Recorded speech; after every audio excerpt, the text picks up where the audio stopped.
Alongside a coach who is looked at as one of the best in the league and is also now entering his 5th year with the Falcons. Feels like you got there yesterday. Dan Quinn, welcome to Good Morning Football. Yeah, always good to see you guys, and hello to everybody back in Manhattan. It's awesome to be here at the Combine. Dan is one of the few NFL head coaches who not only has been on the show, but has been in the studio and done the Good Morning Football experience. So we have feel almost like a kinship, I feel like, our show and you. Yeah. Early on in our show's history, you and Thomas Dimitrov both came in, and here we are at the Combine yet again. And I ask you, because as now going to your 5th year, what do you get out of the Combine, and what is the most important part? We talk about the 40s, and we talk about the hand size, but as an NFL head coach, what are you looking for to get out of this week? Number one, I like going, you get the measurables in the morning of the guys, but then at night, man, to me, that's what's the most awesome part of this week, getting those interviews with the players. And so each team has a certain number they want to connect with, but having those moments each night to interact with guys, I couldn't tell you how many times pregame or postgame, hey, Coach Q, remember me from the Combine? Sometimes yeah, bro. Other times no idea. Don't remember it. Yeah, no. But having those moments help, because you're basically trying to find out in a short time. 15 minutes you get. Yeah, are we a good fit together?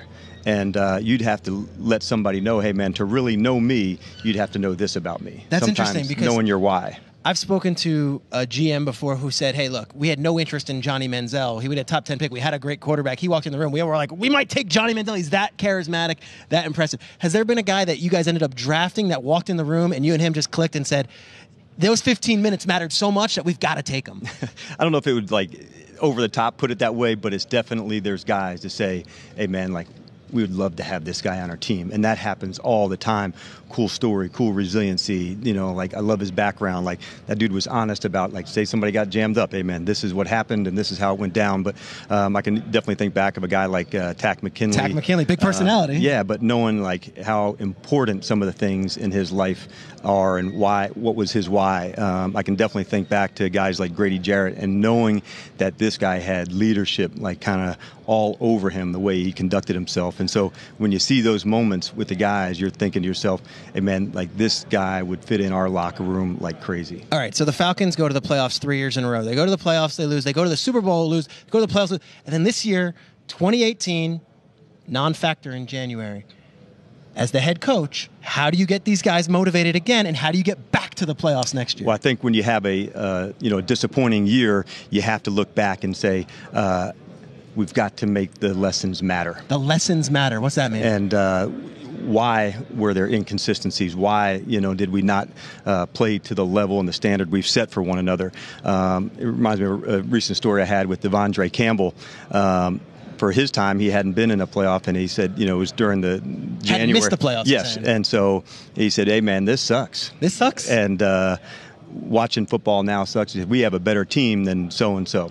And I said, I got to stop you there. I said, in 18, we were not a better team than them who were playing. I said, we might have had more talent, but we weren't the better team. And so, that's what I wanted to make sure for us to say, this doesn't ever happen again. What lessons do we take from this year and apply to be more consistent as a team, as a group, from leaders? And those are the moments that, they've got to matter.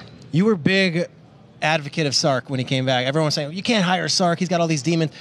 Sark is no longer there now after a successful offense last year. Instead, Dirk Cutter comes in, and then there's changes all over. Mike Mularkey's on the staff. This staff is now an all-star team of former head coaches. Why was it so important to kind of refurbish the staff and bring in some new blood? And I think fresh eyes on some things, and I felt like our compass had been off in all 3 phases, and so make the lessons matter. That was, to me, a way to say we've got to make some changes if we're going to have real consistent play heading into 19. It's been awesome having some of those guys here already. They're already helping on some areas that I knew I wanted some help. Adding a guy like Bob Sutton into our group. There's a long list of things that I need help with. A lot of years on the resumes here. But there's a smaller list of things I do well, and that's one of being involved on the defense and calling the defenses. So I'm looking forward to having that with me. But adding guys like Bob and Mike Mularkey and Dirk to our group. That's why this 2019 offseason already feels so strong, because of the addition of those men. We have a free agent list on NFL Network. I know you can't speak much on the details of it, but Grady Jarrett's a top 5 free agent, and currently he's a free agent with the Atlanta Falcons.